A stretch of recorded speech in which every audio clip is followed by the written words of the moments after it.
डीसी छठो जे हिदायतुनि ते मुख़्तियारकार घोड़ाबारी पुलिस हटालन सां गाड़ो शहर जे मुख़्तलिफ़ हंधनि ते छापा वापारियुनि खां ₹1000 ॾंढ वसूल।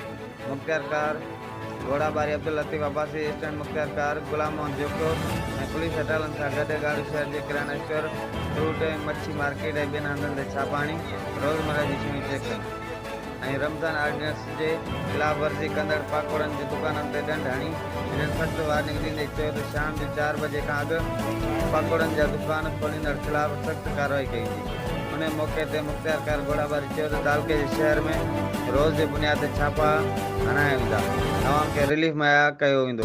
हिननि चयो त सरकारी रेड लिस्ट खां वधीक अघु वठंदड़ वापारियुनि ख़िलाफ़ कार्रवाई कई वेंदी।